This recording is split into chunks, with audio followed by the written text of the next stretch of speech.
warahmatullahi wabarakatuh. Bismillahirrahmanirrahim. Alhamdulillahirabbil alamin.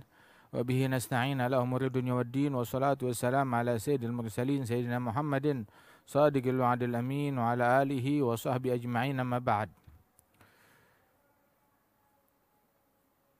Kita bersyukur kepada Allah Subhanahu wa taala pada hari ini bersama-sama kita kembali ke dalam majlis ilmu, majlis zikir yang merupakan majlis yang diridhai oleh Allah dan oleh Rasulullah sallallahu alaihi wasallam bersama majlis Hadyun Nabawi Singapura. Mudah-mudahan Allah Subhanahu wa taala senantiasa memberikan taufik dan hidayat dan bimbingannya kepada kita sekalian. Disampaikan di majlis ini tentang kitab Mukhtaril Ahadits dan kitab Bidayatul Hidayah. Kitab Mukhtaril Ahadits yang merupakan kumpulan hadis-hadis Nabi Muhammad SAW yang dikumpulkan oleh guru kami Al-Habib Umar bin Muhammad bin Salim bin Hafidh Ibn Syekh Abi Bakar bin Salim, dan kitab Bidayatul Hidayah yang merupakan karya dari Al-Imam Al-Arif Billah Abu Hamid Muhammad bin Ahmad Al-Ghazali At-Tusi. Di dalam kitab Mukhtaril Hadits, qala Rasulullah sallallahu alaihi wasallam ta'amul itsnain kafiyul thalathah wa ta'amul thalathah kafiyul arba'ah. Sesungguhnya hadis yang diriwayatkan oleh Imam Bukhari wa Muslim muttafaq alaih, Rasulullah bersabda, makanan untuk dua orang, ta'amul itsnain kafiyul thalathah, cukup, boleh dan dapat dimakan untuk tiga orang. Dan makanan untuk tiga orang cukup dan boleh dimakan untuk empat orang. Dalam riwayat ta'amul wahid kafil itsnain, ta'amul itsnain kafil arba'ah. Dalam riwayat yang lain disebutkan makanan satu cukup untuk dua, makanan dua cukup untuk empat, dan makanan empat cukup untuk delapan. Masya Allah. Demikian berkah ketika seseorang ingin berbagi kepada sesama, berjiwa sosial. Dan Allah Subhanahu wa taala memuji orang-orang yang berbagi dalam segala hal. Wa yut'imuna at'ama 'ala hubbihi miskina wa yatima wa asira. Yang berbagi makanan, memberikan makanan kepada orang lain. Kepada siapa? Makanan yang paling dia sukai, 'ala hubbihi. Dia bagi kepada wa yatiman wa asira, miskin, orang miskin, yatim, anak yatim. Asir adalah seorang tawanan perang non-muslim. Tawanan perang non-muslim yang lagi kesusahan, dia berikan makanan kepada tawanan perang tersebut. Masya Allah, Islam mengajarkan berderma walaupun beda agama. Dan juga ketika Nabi Ibrahim, beliau selesai membangun Ka'bah, maka Allah Subhanahu wa taala berfirman kepada Nabi Ibrahim, ya Ibrahim, lugma fi batn jai' khair 'indi min bina'i Ka'bah. Wahai Ibrahim, sesuap makanan di perut orang yang sedang kelaparan sungguh lebih hebat pahalanya di sisiku dibandingkan membangun Ka'bah. Kata Allah Ta'ala kepada Nabi Ibrahim, demikian besar. Kita mau bangun Ka'bah ataupun mau menyumbang untuk renovasi Ka'bah, sulit. Bagaimana caranya? Tidak bisa. Ka'bah kita mau bangun, udah nggak bisa sekarang. Akan tetapi sesungguhnya sesuap makanan yang dimakan oleh orang yang sedang kelaparan, fi batn jai', orang yang kelaparan, siapapun orangnya, apapun agamanya, apapun sukunya, apapun bangsanya, apapun negaranya, apapun latar belakangnya, apapun profesinya, dia lagi kelaparan, sesuap makanan engkau berikan kepada orang yang sedang lapar lebih baik di sisi Allah daripada membangun Ka'bah. Sehingga Nabi Ibrahim diriwayatkan bahwasanya dia tidak makan kecuali bersama tamu. Bahkan untuk mencari tamu, beliau berjalan 1 mil, 2 mil, 3 mil untuk mencari tamu. Dalam sebuah riwayat, dalam kitab-kitab yang terdahulu, diwahyukan kepada sebagian nabinya oleh Allah Subhanahu wa taala, sir milan, berjalanlah 1 mil untuk menyambung silaturahmi. Berjalanlah 2 mil untuk menjenguk orang yang sakit. Berjalanlah 3 mil untuk berziarah kepada ikhwan fillah. Wahada Sayyidina Ibrahim pun dia melakukan perjalanan untuk mencari tamu. menjamu tamu di rumahnya, memberikan makanan kepada mereka. Ada orang datang kepada Nabi Ibrahim bahwasanya saya orang asing di negeri ini, berikan saya makan. Maka Nabi Ibrahim bertanya, saya akan jamu engkau, tetapi yang saya mau tanyakan apa agama kamu? Ternyata dia tidak seagama dengan Nabi Ibrahim. Nabi Ibrahim bilang, saya jamu kamu tapi dengan syarat kamu ikut agama saya. Maka orang tersebut menolak. Tiba-tiba Allah Ta'ala kirimkan wahyu kepada Nabi Ibrahim. Ya Ibrahim, orang ini selama berpuluh-puluh tahun tidak beriman kepada aku tidak pernah stop rizkinya, sedikit pun juga. Ya, baru hari ini aku wakilkan rizkinya melalui engkau, tapi engkau tidak mau memberikan kecuali engkau tanya dulu apa agamanya, apa latar belakangnya. Maka Nabi Ibrahim cari orang tersebut dan meminta maaf. Dia bilang, kamu saya jamu gara-gara engkau aku ditegur oleh Allah Subhanahu wa Ta'ala. Hingga orang itu melihat keagungan dari agama yang dianut oleh Nabi Ibrahim, agama yang penuh kasih sayang kepada sesama makhluk hidup. Maka dia pun ikut kepada agamanya Nabi Ibrahim. Masya Allah. Ta'amul itsnain kafiyul arba'ah. Jangan khawatir bahwasanya makanan itu menjadi tidak cukup. Selama itu cukup untuk 2 orang, berarti cukup untuk 3. Makanan untuk 3 orang, insya Allah cukup untuk 4 orang. Dan riwayat makanan 1 orang cukup untuk 2 orang. Berbagilah. Sebab keberkahan itu bukan dari jumlahnya, tetapi ketika dia berbagi, makanan tersebut menjadi berkah, diberkati oleh Allah Subhanahu wa Ta'ala. Di dalam hadis Rasulullah Sallallahu Alaihi Wasallam bercerita tentang kaum Asy'ariyin. Kaum Asy'ariyin adalah mereka dari kaumnya Abi Musa al-Asy'ari, yang mana mereka itu apabila dilanda problem kesulitan ekonomi, maka mereka kaum Asy'ariyin tersebut, mereka kumpulkan semua bahan makanan yang mereka punya di kampungnya mereka. Mereka kumpulkan makanan yang mereka punya, diletakkan di satu wadah beramai-ramai. Kemudian yang punya cuma kurma hanya 3 butir, yang punya 5 butir, semuanya dia kumpulkan sama-sama. Maka setelah dikumpulkan semuanya, terus dibagi-bagi sama rata antara penduduk perkemahan atau perkampungan tersebut, sehingga semuanya kebagian dan berkah. Kemudian Rasulullah mengatakan, fahum minni wa ana minhum. Mereka bagian dari saya dan saya bagian dari mereka. Beri makan kepada sesama sebagaimana diajarkan oleh Rasulullah sallallahu alaihi wasallam, dan jangan takut miskin. Sebab la yang gusul mal min sadaqah, harta tidak akan berkurang manakala disedekahkan. Dan para salaf yang terdahulu, mereka pun juga berbagi di dalam makanan mereka. Di antara mereka yang tidak mau makan kecuali bersama tamu. Seperti kita dengar bagaimana Nabi Ibrahim demikian. Begitu juga di antara para ulama, para aulia pun juga demikian kan. Al-Imam Syekh Habib Bakar bin Salim itu setiap hari di dapurnya itu dimasak antara 700 sampai 1000 potong roti, 1000 porsi roti gandum untuk dia bagi-bagi kepada para tamunya dan orang-orang yang datang mau makan bersama beliau. Setiap hari antara 700 sampai 1000 potong roti.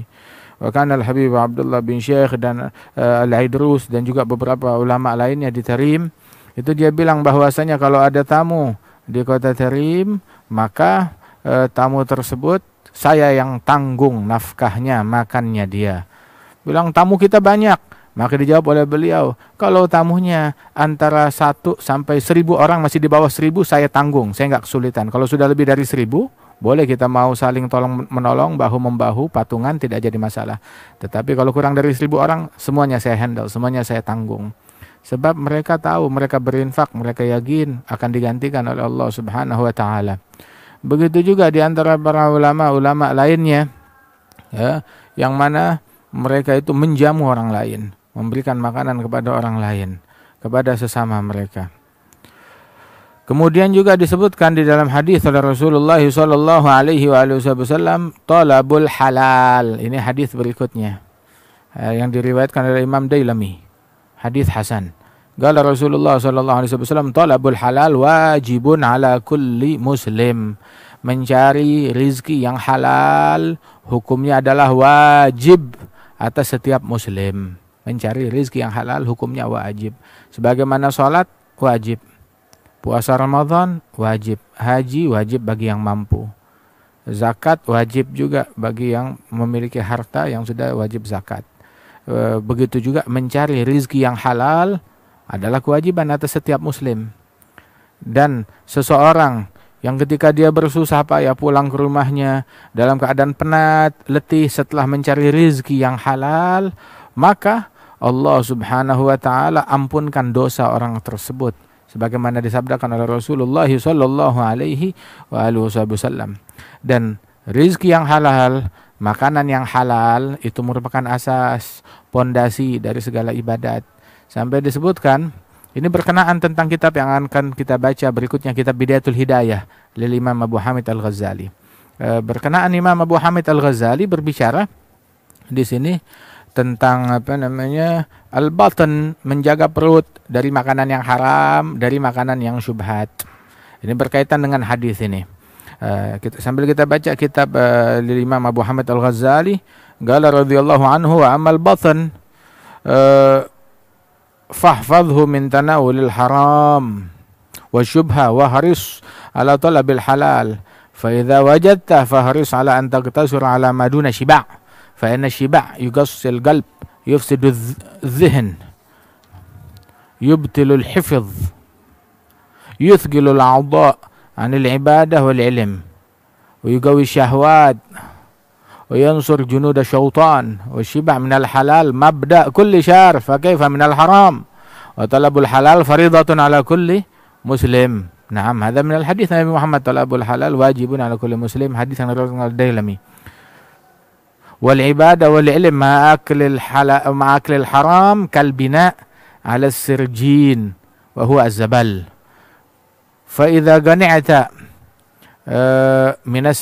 idza gani'ta fi sanah bigamis khashin wa fil yawm biraghif min al-khishkar wa tarakta ataladhdh bi atayib al-udmi lam yu'awizka min al-halal ma yakfik fal halalu kathir wa laysa 'alayka an tatayaggan batin al-umur bal 'alayka an tahtariza mimma ta'lam annahu haram aw tadhun annahu haram dhannan ma'a ma hasal min 'alamah najizah li'illah magrunah bil mal.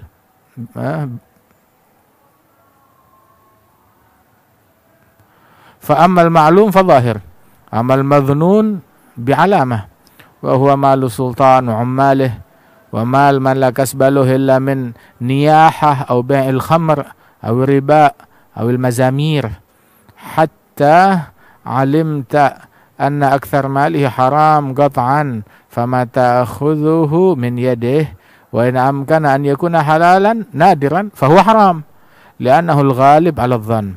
Al-haram al-mahd ma yu'kal min al-awqaf min ghairi syart al-waqif faman lam yashtaghil bitafaqquh fama ya'khudhuhu min al-madaris haram wa man irtakaba ma'siyatan turaddu biha syahadah fama ya'khudhuhu bismi sufiyyah min waqfin aw ghairihi haram. Wa qad dzakarna madakhil syubhat wal halal wal haram fi kitab mufrad min kutub Ihya Ulumuddin fa 'alaika bi talabihi fa inna ma'rifatal halal wa talabahu fariidatun 'ala kulli muslim kas salawatil khams. Berkata di sini Imam Abu Hamid Al-Ghazali tentang menjaga perut kalian, jagalah dari yang haram, sebab inna sam'a wal basara wal fuada kullu ulaika anhu mas'ula. Mata kita, pendengaran kita, hati kita semuanya dipertanggungjawabkan di hadapan Allah Subhanahu wa taala. Dan sesungguhnya pintu neraka itu ada 7, laha sab'atu abwab. Neraka itu pintunya ada 7. Likulli babin minhum juz'un magzum. Setiap pintu itu ada jatahnya sendiri. Katanya Abu Hamid Al-Ghazali di kitab ini dalam bahasan sebelumnya, bahwasanya barang siapa yang maksiat dengan dengan matanya masuk neraka dari pintu mata. Yang maksiat dengan tangannya masuk neraka dari pintu tangan. Yang maksiat dengan mulutnya, dengan lidahnya ya masuk dari pintu lisan, lidah. Yang maksiat dengan perutnya masuk neraka melalui pintu tersebut. Masing-masing itu sesuai jumlahnya seperti anggota tubuh kita yang 7 yang dipakai untuk taat atau maksiat.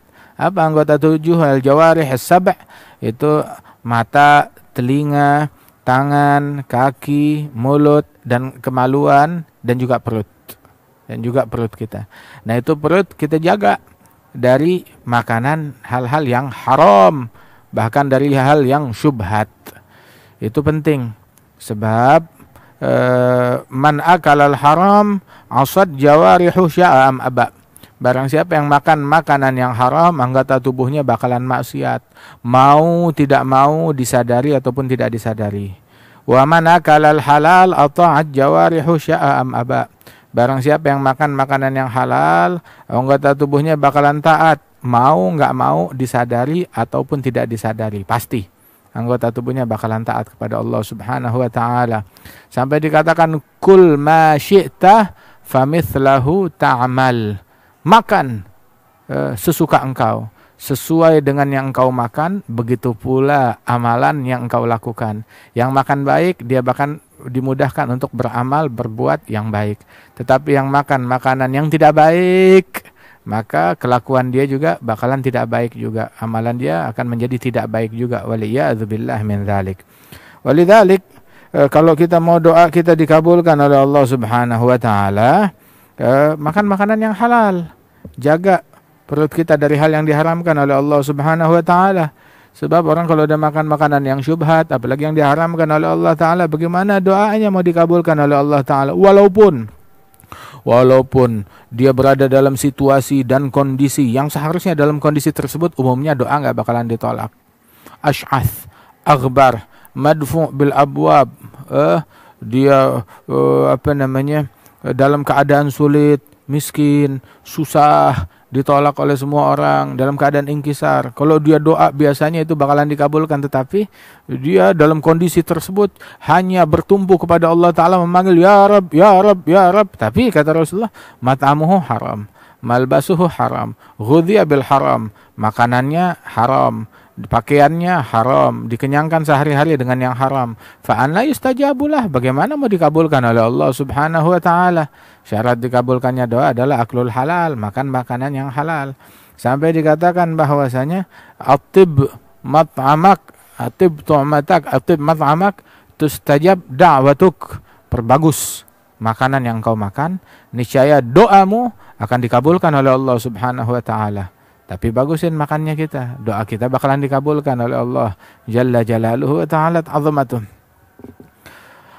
Walidzalik disebutkan bahwasanya ibadat yang banyak, walaupun ibadatnya banyak, tapi kalau makan makanan yang haram tidak ada guna, tidak diterima oleh Allah Subhanahu wa ta'ala. Wa ta'atun mimman haraman ya'kuluh mithlu bina'i fawqa mawjin yuj'alu. Ketaatan dilakukan oleh orang yang makan makanan yang haram, ibaratnya membangun bangunan di tengah samudera. Dia masukkan batu, dia masukkan semen, dia masukkan pasir, dia masukkan besi di tengah samudera, di tengah lautan, akan tenggelam, akan hilang begitu saja. Akan goyah, dia tidak akan mampu membangun dengan benar di tengah samudera yang berombak. Begitu juga diibaratkan dalam kitab tadi juga seperti membangun di atas tumpukan sampah kotor. Dia bangun sholatnya di atas sesuatu yang najis. Waliyadzubillahi min dzalik. Sehingga disebutkan bahwasanya lau shallaitum hatta takunu kal hanaya wa sumtum hatta takunu kal autar. Seandainya kalian salat hingga tubuh kalian bongkok, macam busur, bongkok, tidak dapat lurus lagi saking terlalu banyak rukuk dan sujud. Seandainya kalian berpuasa sampai habis badan kalian kurus kering bagaikan tali, bagaikan benang yang tipis. La yutaqabbala dzalika minkum illa biwar'in hajiz. Itu semua tidak akan diterima oleh Allah Ta'ala kecuali dengan sifat wara', keberhati-hatian yang tinggi dari hal yang syubhat, apalagi yang diharamkan oleh Allah Subhanahu wa Ta'ala. Sedikit taat dari orang yang makan makanan yang halal itu lebih bernilai ketaatan dia daripada ibadat yang banyak dari orang yang tidak peduli makannya dari makanan yang diharamkan oleh Allah Subhanahu wa Ta'ala atau makanan yang syubhat. Dan juga makanan yang halal adalah obat. Makanan yang halal itu adalah obat dari segala penyakit. Kenapa? Sekarang banyak timbul penyakit yang bermacam-macam, penyakit yang aneh-aneh. Allah tidak menghalalkan atau mengharamkan sesuatu, melainkan ada hikmahnya. Allah menghalalkan hal-hal yang baik. Hal-hal yang tidak baik diharamkan oleh Allah Subhanahu wa Ta'ala, karena ada hal yang tidak baik di dalam perkara-perkara yang diharamkan oleh Allah Subhanahu wa Ta'ala. Nah, karenanya itu jauhin yang haram sejauh-jauhnya. Dan sesungguhnya di dalam perintah Allah Subhanahu wa Ta'ala mengandung hikmah yang teramat besar. Pun juga manakala kita dimudahkan untuk mendapatkan makanan yang halal, makanan yang halal, dan itu adalah hal yang cukup sulit. Dahulu sampai Sayyidina Ali bin Abi Thalib karamallahu wajhah, di dalam sebuah perjalanan beliau, di dalam sebuah safar yang beliau lakukan, Al-Imam Ali bin Abi Thalib, dia pasukannya sedang makan di hari lebaran, hari Id, hari raya. Itu beliau masuk ke tendanya, dia buka bungkusan. Di dalam bungkusan ada bungkusan lagi, dibuka lagi. Dalamnya ada bungkusan lagi terus. Apa? Benda pusaka apa yang di dalam bungkusan yang berlapis itu? Ternyata di dalamnya ada sepotong roti gandum. Begitu. Yang sudah dia makan, habis dia makan dia simpan lagi situ. Nah, itu diambil lagi, dia makan segigit, 2 gigit atau 3 gigit, kemudian dia simpan lagi bungkus. Itu dia punya murid berkata, "Ya Imam, apa yang kamu makan? Orang sedang hari raya, bergembira, mereka makan daging, tapi engkau hanya makan roti gandum yang sudah kering, yang kau bungkus macam pusaka itu." Maka dijawab, "Sesungguhnya ini roti, saya tahu itu gandumnya berasal dari mana, ditanamnya di mana, siapa yang menanamnya, tanahnya milik siapa. Bahkan kerbau yang digunakan untuk membajak, membantu proses menanam di ladang itu, saya tahu kerbaunya milik siapa dan apa yang dimakan oleh kerbau tersebut. Jadi saya tahu ini betul murni halal 100%, makanya saya jaga betul-betul, sebab ini obat. Dan ini yang membantu orang untuk taat dan mengeluarkan hikmah di dalam berucap dan bersikap." Masya Allah. Maka pembantunya berkata, "Ya Imam Ali, tapi ini hari-hari raya. Berikanlah kelapangan kepada dirimu untuk makan seperti kita makan daging. Jangan kau terlalu menyusahkan dirimu sendiri." Maka beliau bilang, "Ini hari-hari raya. Kalian hari raya hari ini, aku juga hari ini hari raya. Tapi kalian tak tahu kalau besok pun juga aku hari raya. Kemarin pun juga aku hari raya. Tiap hari aku hari raya. Dan setiap hari engkau tidak maksiat kepada Allah, itu adalah hari raya. Itu adalah Id. Itu adalah berlebaran. Setiap hari engkau tidak bermaksiat kepada Allah Subhanahu wa Ta'ala." Masya Allah. Makan makanan yang halal, makan makanan yang baik, itu menjadi obat. Ada dulu tuh beberapa orang datang kepada Imam Ahmad bin Hanbal. Dia sakit, dia pergi kemana-mana, tidak ada yang bisa menyembuhkan penyakitnya dia. Datang kepada Imam Ahmad bin Hanbal bilang obatnya satu. Ya, kamu pergi ke keluarganya fulan, dia dikenal itu orang yang berhati-hati dari makanan yang syubhat. Ya, kamu minta makanan dari rumahnya dia, minta gandumnya dia, kamu makan sedikit, insya Allah jadi obat, disembuhkan oleh Allah Subhanahu wa Ta'ala. Sebab mereka adalah keluarga wara', keluarga yang berhati-hati. Di negeri ini yang saya tahu paling wara' adalah mereka. Dia pergi ke rumahnya orang tersebut. Dia bilang, "Saya disuruh oleh Imam Ahmad bin Hanbal untuk datang, ya, berobat kepada kalian, minta sedikit daripada gandumnya kalian untuk saya makan menjadi obat, sebab gandumnya kalian murni halal 100%.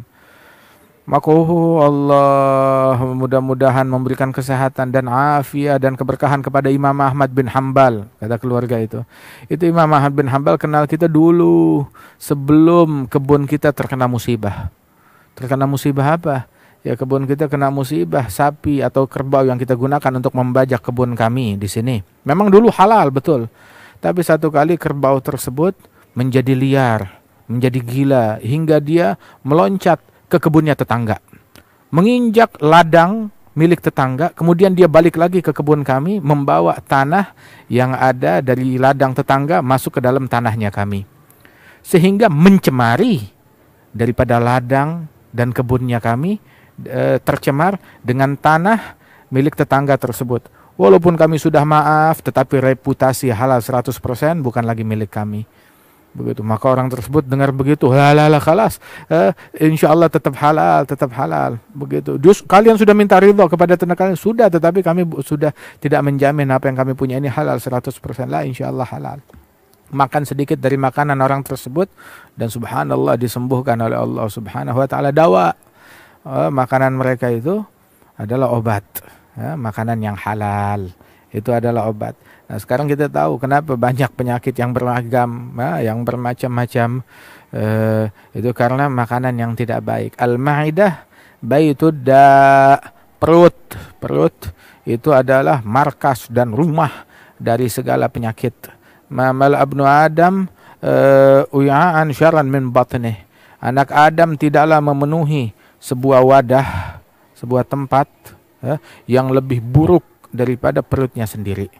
Mau penuhi kantong, penuhi gelas, penuhi botol. Tapi memenuhi perut itu adalah hal terburuk yang kamu penuhi. Jangan dipenuhi. Habis berapa banyak yang harus diisi perut tersebut? Hasbubnu Hasbubni Adam, kata Rasulullah, lugaimat yugimna sulbah. Cukup untuk anak Adam beberapa suap yang ada di dalam lambungnya, yang ada di dalam perutnya. Beberapa suap. 3 suap, 4 suap, cukup, kata Rasulullah. Fa in kana la mahala, tak kuat, harus makan banyak. Kalau dia komplain seperti itu, maka kalau memang dia harus makan, maka dibagi thuluth li ta'amih, thuluth li syarabih, thuluth li nafasih. Dibagi perutnya itu menjadi 3 bagian, sepertiga untuk makan, sepertiga untuk minum, dan sepertiga lagi kosongkan untuk udara, untuk nafas. Itu adalah kunci kesehatan. Kunci kesehatan dan untuk kolesterol, untuk diabetes, untuk semua penyakit, kunci kesehatannya adalah dengan sebuah resep yang diajarkan oleh Rasulullah Sallallahu Alaihi Wasallam. Sebab asy-syiba' minal halal ra'su kulli syar. Ini disebutkan oleh Imam Al-Ghazali bahwasanya kalaupun kamu dapat makanan yang halal, makanlah seperlunya. Makanlah seperlunya, jangan sampai kamu makan mentang-mentang halal, kamu makan sampai kenyang, sepuas hati. Lah, sebab kenyang dari makanan yang halal itu adalah sumber dari segala keburukan, dari segala kejahatan. Apalagi kenyang dari makanan yang syubhat, apalagi kenyang dari makanan yang diharamkan oleh Allah Subhanahu wa taala. Kalaupun kamu ketemu yang halal, ya makanlah. Sebelum kenyang kamu stop. Kamu makan. Ketika kamu lapar kamu makan. Sebelum kamu kenyang, 1 suap sebelum kenyang kamu stop. Begitu. Itu sampai dibilang la'an atruka lugmah min asyai ahab ilayya min qiyamil lailah. Sungguh saya meninggalkan sesuap dari makan malam saya tinggalkan 1 suap, itu lebih saya sukai daripada bangun malam 1 malam suntuk, 1 malam full. Masya Allah. Sebab kenyang dari yang halal itu, kenyang saja itu membuat hati menjadi beku dan juga merusak akal kita, kejernihan di dalam berpikir, dan juga membuat orang susah untuk menghafal, dan anggota tubuh pun juga menjadi berat untuk diajak beribadat, untuk menuntut ilmu. Dan juga kenyang itu membangkitkan syahwat. Dan apabila seseorang kenyang, maka berarti dia menguatkan tentara syaitan untuk menjerumuskan dia, untuk menggiring dia ke dalam kemaksiatan. Dan syiba' minal halal mabda' kulli syar fa kaifa minal haram. Ghazali bilang kenyang dari yang halal sumber dari segala kejahatan, dari segala keburukan, apalagi dari hal yang diharamkan oleh Allah Subhanahu wa taala. Itu mencari yang halal kewajiban atas setiap muslim. Dan ibadat, ilmu yang banyak tapi makan makanan yang haram, itu ibarat membangun sebuah bangunan di atas kotoran. Na'udzubillahi min dzalik. Wah, insya Allah apabila seseorang dia qanaah, puas dengan pakaian yang seadanya, dengan makanan yang seadanya, maka dia tidak akan kesulitan untuk mendapatkan yang halal. Tetapi dia makan harus daging, Berpakaian harus yang paling bagus, harus punya aksesoris ini dan itu, harus punya kendaraan ini dan itu. Nah, terus tentu saja dia akan sulit menemukan yang halal. Tetapi apabila dia punya sifat qanaah, puas dengan apa yang dibagi oleh Allah Subhanahu wa taala, maka dia akan menemukan hal yang halal yang mencukupi dia. Sebab al-halal la yahtamilu saraf. Yang halal itu tidak bakal mencukupi kalau mau berlebihan. Halal udah pasti pas-pasan. Mau berlebihan dari yang halal nggak bakal mencukupi. Artinya orang kalau dia bisa berlebihan, berarti berlebihannya itu bukan dengan yang halal, tercampur dengan yang syubhat di dalamnya. Sebab yang halal tidak cukup untuk dipakai secara berlebihan, pas-pasan, kafaf. Begitu. Apabila buat yang kafaf, maka dia akan mendapatkan halal yang mencukupi dia. Tetapi kalau dia mau berlebihan, maka dia akan kesulitan untuk mendapatkan daripada rezeki yang halal tersebut. Dan kita bukan harus memastikan ini halal 100%. Tidak, paling tidak kita itu tidak harus mengetahui hakikat dari suatu perkara ini halal atau haram, tetapi paling tidak kita tahu zahirnya ini halal, cukup. Atau zon, prasangka yang kuat kalau ini adalah halal dan ini tidak haram, ada cukup. Wahakadha. Masya Allah. Sebab hakikat dari segala perkara itu kita nggak harus yakin tahu 100% bahwasanya ini adalah halal atau haram 100% lah, tetapi dengan prasangka kita dan juga tentu saja dengan ciri-ciri yang diakui di dalam syariat ini. Kemudian juga bahwasanya harus berhati-hati bahwasanya harta yang diambil dari orang yang mayoritas hartanya dari yang haram, dia ngambil punyanya orang lain, miliknya orang lain dia ambil. Nah, itu harta yang bersumber dari dia itu syubhatnya kuat. Seandainya dia tidak ada pemasukan kecuali hanya dari situ saja sumber hartanya dia, maka itu hartanya haram. Tetapi kalau dia ada pemasukan dari sumber lainnya, maka hartanya itu adalah syubhat.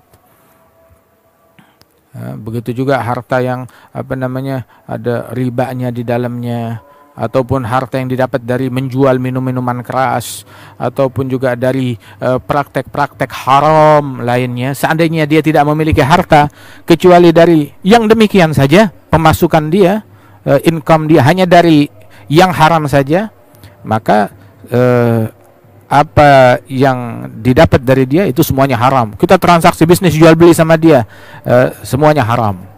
Sebab dia tidak punya income dan semua hartanya bersumber dari hal yang haram. Tetapi dia punya bisnis halal dan bisnis yang haram. Maka dalam fikih boleh bermuamalah dengan orang tersebut. Boleh bermuamalah dengan haram tersebut, kecuali apabila sesuatu yang halal jarang sekali, sulit ditemukan dalam hartanya dia. Nah, itu al-ghalib sebaiknya menghindar dan jangan bermuamalah dengan orang tersebut. Masya Allah. Begitu juga sesuatu yang diwakafkan, itu harta wakaf tidak boleh dimakan kecuali sesuai dengan syarat dari orang yang mewakafkan. Begitupun juga seandainya seseorang yang tidak ada kaitannya dengan ilmu agama, ada orang yang mewakafkan ini untuk madrasah, untuk santri, untuk pelajar. Nah, ini dia tidak belajar, tidak nuntut ilmu dan tidak mengajar, haram mengambil daripada harta tersebut atau makanan atau hidangan tersebut. Begitu juga orang yang maksiat, yang dengan kemaksiatan itu kesaksian dia ditolak, tidak diterima dalam pengadilan agama. Kemudian haram baginya menerima segala bentuk pemberian atas nama ini tasawuf, orang soleh. Bilang kamu maksiat, kamu tidak berhak menerimanya. Ini diberikan kepada ahli tasawuf, orang yang tidak maksiat, kaum solehin. Dia maksiat kepada Allah Subhanahu wa taala, maka dia tidak berhak menerimanya. Wa kana al-Habib Abdurrahman al-Masyhur, Al-Habib Abdurrahman bin Muhammad al-Masyhur, sahib kitab Bughya Mustarsyidin, itu beliau bilang, seandainya ada orang memberikan ada orang datang kepada beliau memberikan harta hadiah. Bilang, kenapa kamu beri saya? Ini untuk engkau wahai guruku, karena saya berikan kepada engkau sebagai ulama, karena engkau ulama. Maka beliau dengan tawadhu'nya bilang, saya bukan orang alim, saya tidak berhak menerimanya. Ditolak. Akhirnya dia datang lagi, saya berikan ini hadiah kepada engkau karena engkau adalah seorang santri, penuntut ilmu agama. Bilang, saya juga bukan santri, bukan penuntut ilmu. Ditolak, saya tidak berhak, kata beliau. Hingga akhirnya itu orang mau memberi hadiah kepada Habib. Tetapi Habib Abdurrahman adalah orang yang wara', berhati-hati. Hingga akhirnya dia datang, saya berikan kepada engkau. Kenapa kamu beri saya? Saya berikan karena engkau cucunya Nabi Muhammad. Ayo, berani engkau bilang engkau bukan cucunya Nabi Muhammad. Maka beliau pun menerimanya, tidak bisa menolak dan tidak bisa ingkar akan hal tersebut. Itu beliau bilang bahwasanya seandainya ada orang mewakafkan sesuatu ini untuk para santri dan para ulama, wakaf makanan untuk santri dan para ulama, maka niscaya saya beranggapan saya tidak berhak, sebab saya tidak menganggap diri saya sebagai ulama, dan bahkan saya tidak menganggap diri saya sebagai penuntut ilmu, apalagi sebagai ulama. Ini tawadhu'nya mereka. Orang makin besar ilmunya, makin dia merendah, makin dia tawadhu'. Alhasil, di dalam perkara yang berkenaan tentang syubhat, halal dan haram, ada penjelasan sendiri di dalam kitab Ihya Ulumuddin yang secara detail dijelaskan oleh Imam Abu Hamid Al-Ghazali. Mudah-mudahan Allah Subhanahu wa taala berikan taufik dan bimbingan kepada kita sekalian dan dijaga kita dari kemaksiatan, dan Allah Subhanahu wa taala mudahkan kita untuk taat kepada Allah Subhanahu wa taala dan diberikan khusyuk dan dalam kehadiran hati insyaallah dalam salat kita. Jadi kalau ada orang komplain, saya baca Quran tidak khusyuk, saya salat tidak khusyuk, saya mengaji tidak khusyuk, saya beribadat kepada Allah Ta'ala, hati saya sulit untuk fokus, sulit untuk khusyuk, saya berzikir berat, kalau baca Quran mata pusing, pening kepala. Akan tetapi kalau dia baca net, buka berita di internet, oke-oke saja, itu berarti memang ada maksiat yang dia lakukan, berusaha kemasukan sesuatu yang diharamkan oleh Allah Subhanahu wa taala. Itu yang membuat dia susah untuk beribadat kepada Allah Ta'ala. Mudah-mudahan Allah Ta'ala sucikan kita dari hal yang diharamkan, dari hal yang syubhat, dijaga kita insyaallah. Allah Subhanahu wa taala berikan taufik dan hidayat dan bimbingan dan keberkahan kepada kita sekalian, dijauhkan kita dari bala, dari musibah, dari penyakit. Ala hadhihi niyyah wa ala kulli salihah wa ila hadratin nabi. Al-Fatihah.